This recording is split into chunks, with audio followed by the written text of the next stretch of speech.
Alors bonjour à tous, alors aujourd'hui on va semer des engrais verts sur cette parcelle. L'année dernière à la même époque j'avais semé du blé qui avait pas super bien fonctionné, blé semis à la volée. J'avais mis une couche de compost parce que c'est vrai que ce sol là il a besoin d'être nourri.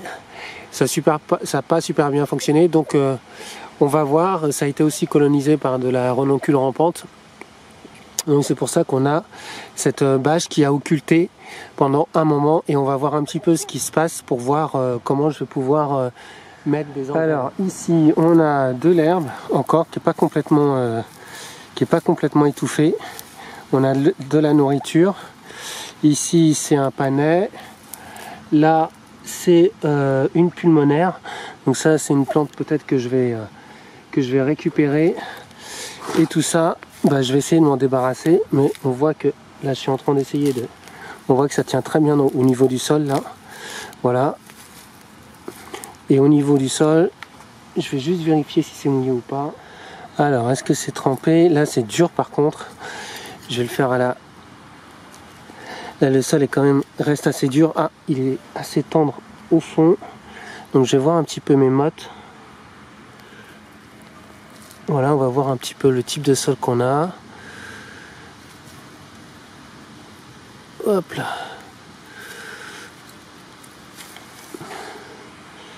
Voilà, donc c'est des mottes qui tiennent relativement, qui sont bien structurées. Il y a plein de racines. Alors, hop, j'essaye de voir en profondeur si on a...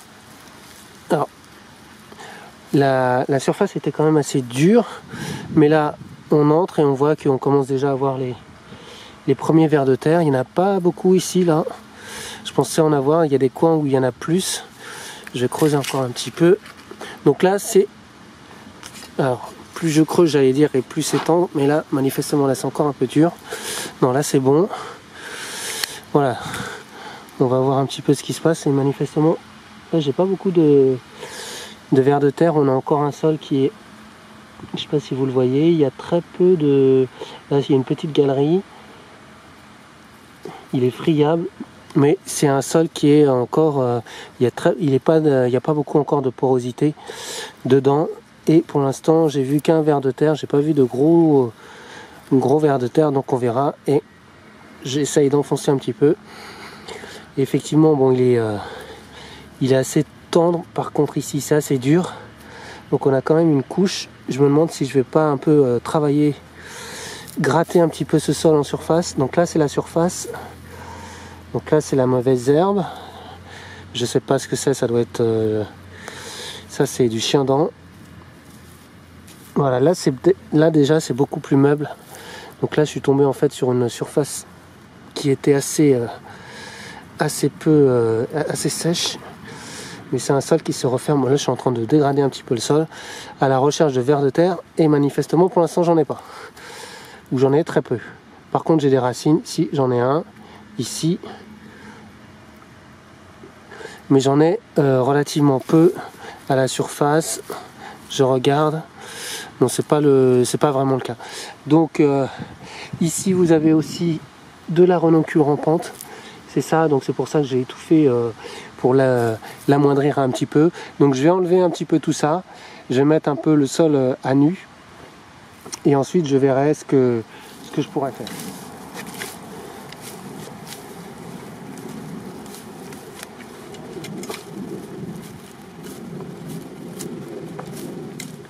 Ici, je vois que après avoir ratissé, j'ai quand même un ver de terre, mais j'ai encore, ça c'est de la renoncule. Donc tout ça c'est un panais. Alors le panais, je les laisse, c'est une herbe, une adventice, une herbe pionnière. Je les laisse pour une simple raison, c'est qu'elles me font des racines pivots qu'aucun engrais vert est capable de me faire. Donc j'ai tendance à les laisser. Par contre, les renoncules rampantes, c'est surtout elles qui me posent des problèmes. Elles sont très importantes. Elles arrivent dans des sols argileux qui ont tendance à s'asphyxier, se refermer et autres. Mais je vais les remplacer justement par des engrais verts. Et par contre, effectivement, je vais faire un truc que je fais rarement. C'est-à-dire que là, je vais les arracher avec un bout de racine de sorte que mes engrais verts puissent pousser dans les meilleures conditions. Donc je vais faire ça sur toute cette parcelle et après je vais essayer de semer mes engrais verts. Donc pour semer mon engrais vert, et ben là je ne vais pas hésiter à faire une tranchée, par exemple ici. Je vais faire une tranchée et il me faut à peu près 2 ou 3 cm. C'est-à-dire que là je vais travailler un peu le sol.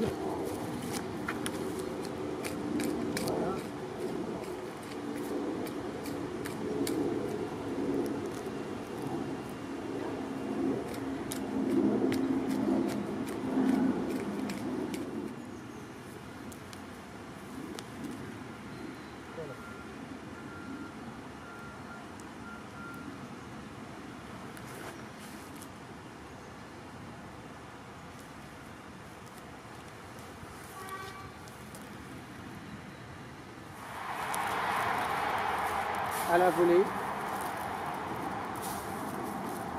Je vais aussi mettre là du seigle, sauf que ici au centre je vais pas travailler, je vais pas creuser je vais pas faire de trous et de tranchées à 2 cm. Je vais juste mettre ça à la volée et puis je vais gratter un petit peu le sol. Ici je disais qu'il n'y avait pas de vers de terre et vous en avez un beau là que j'ai dérangé.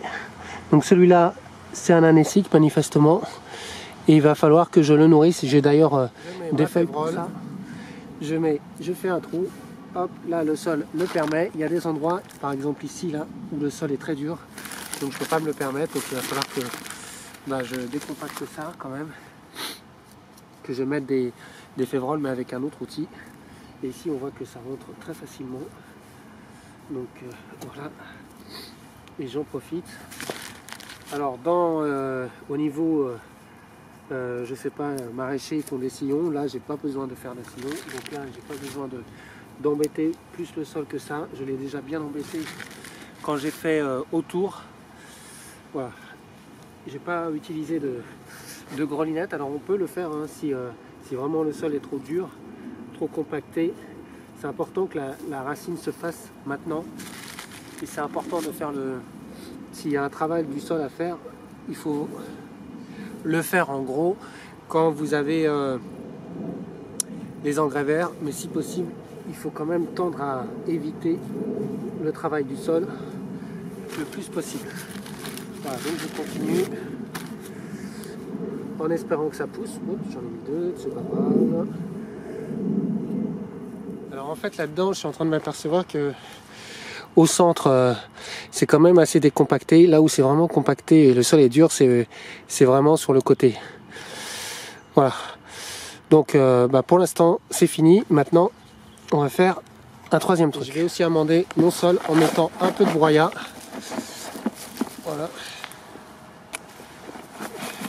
Je mets du broyat.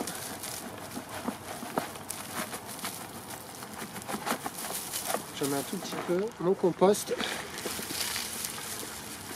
Assez grossier.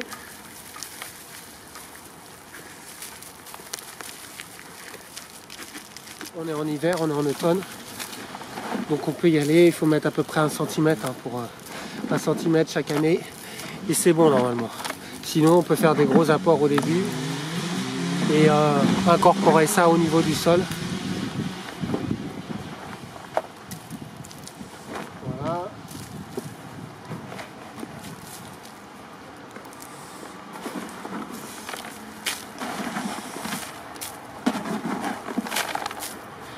Et je vais apporter aussi de la nourriture pour mes vers de terre. La nourriture pour les vers de terre, c'est tout simplement du feuillage. Là, c'est des feuilles de noisetier que j'ai pris ici et en forêt.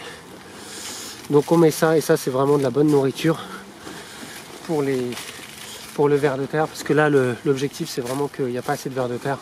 Donc c'est vraiment d'en mettre, faire en sorte qu'ils se nourrissent au maximum. D'ailleurs il y a même des noisettes dedans, donc je suppose qu'on va aussi attirer les écureuils du quartier.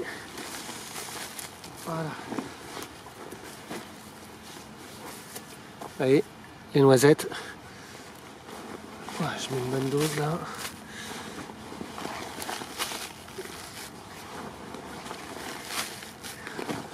Voilà, je mets 2-3 cm.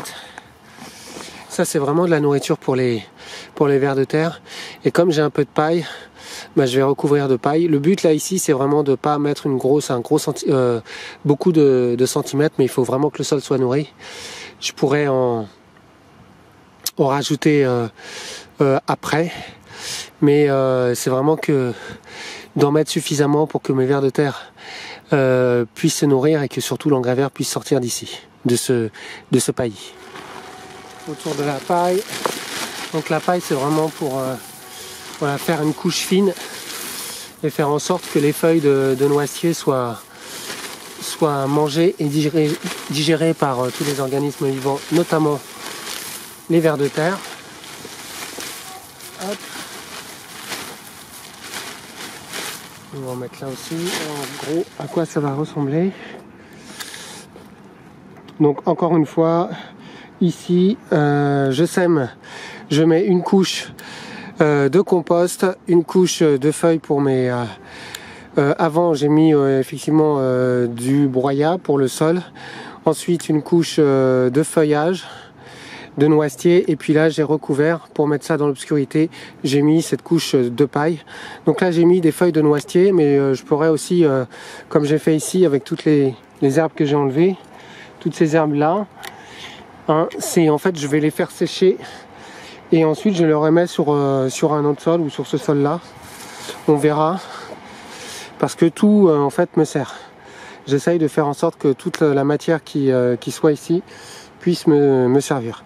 Donc voilà, alors là j'ai fait beaucoup de travail du sol, mais on va voir certainement dans une autre parcelle que je vais juste me contenter, dans les parcelles beaucoup plus petites, je vais juste me contenter de faire des trous et de mettre ou de gratouiller le sol et de mettre mes engrais type seigle et autres. Et les seigles, je mets juste avec un bâton, et le sol, lui, là, le permet.